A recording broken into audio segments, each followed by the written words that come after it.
Hello everyone and welcome to my channel, and today I'll be reading an Arlecchino Listener by me. So let's get into it. You'd known the meeting was going to be tense the moment you walked into the room. The air was heavy, and the people looked impatient, and the Fatui inviters across the table looked just about ready to bite each other's heads off. And then there was Arlecchino, cold and composed as always. He stood a few steps behind her, silent and observant. You were there as her aide, not her lover. In these halls, love was not a thing of importance.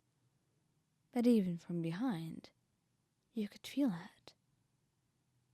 This quiet storm that was brewing beneath the surface. The way her eyes flicked toward you now and then. The subtle shift of her posture. Those glances that told you to stay close. You were used to it by now. You knew her protectiveness was not something she could turn off. But what you didn't expect was how quickly it was going to be necessary. It started when one of the visiting officials, a pompous nobleman from Fontaine, made the mistake of pushing too far. He'd insulted the Fatui, the house, and finally, in some misguided attempt at arrogance, you as well. You bring your pets to meetings now? How quaint. He sneered, gesturing at you with his wineglass. Arlecchino didn't move. Her expression did not shift either. Watch your words, she said quietly, and the man only laughed. Taking a step closer. You pretend to be a diplomat, but everyone knows what you are. A butcher. And them? He pointed at you. You're a lapdog.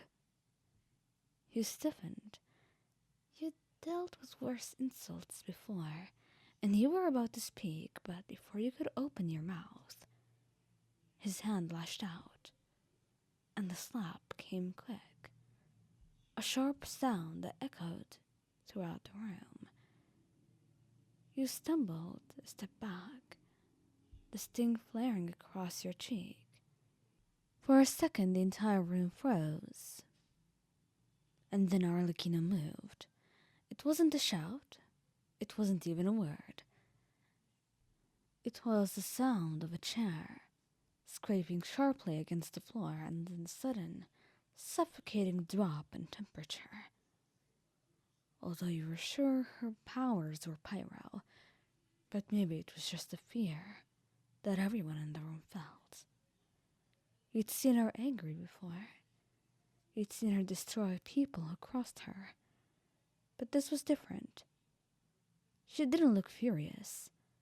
She looked empty, her expression calm, terrifyingly so. You touched them, she said softly, as if merely stating an observation. And the nobleman looked nervous, taking a half step back. I meant no. Her hand shot out, gripping his throat before he could finish. The force was immediate, effortless. He choked, feet barely touching the ground. The other diplomats froze, none daring to interfere.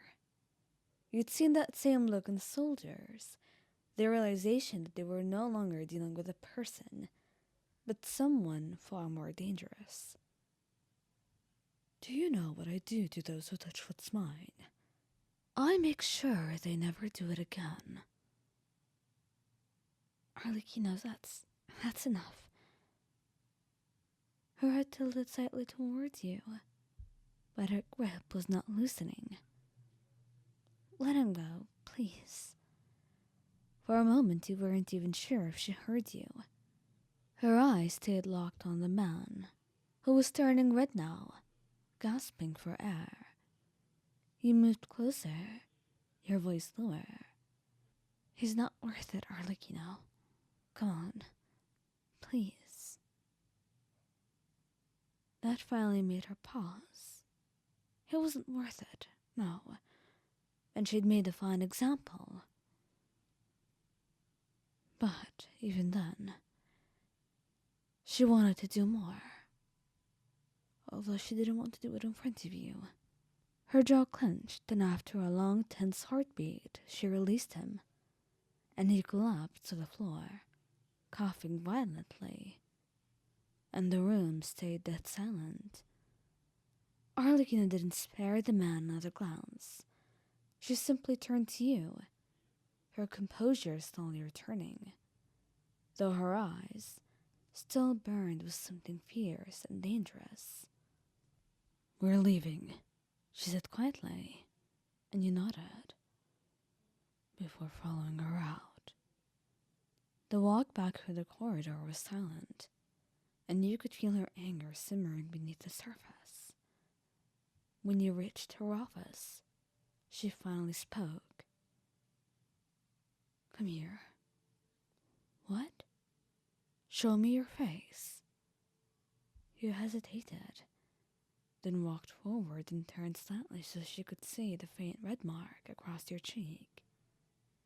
It had already begun to fade, but the sight of it seemed to hit her harder than you'd expected. Her expression darkened, not with rage this time, but something heavier. "I should have killed him. Arlecchino, I should have. You really shouldn't. I don't want you to say that. You didn't. That's what matters. He laid a hand on you, and you scared him enough to never try again. And is that nearly enough?" "It is. For me." She stared at you, silent, then sighed. "All right, whatever you say." But then she takes you into her arms, something she hardly ever initiates, and she holds you, and you let her, and you could only guess what could be going on in her mind. But secretly, she's thinking of every way she could make him disappear, without being too obvious. The only reason she didn't end it right then and there was because you were watching, and you were the only person she respected in that room. She wouldn't make you see that, but it definitely didn't mean she would let it go.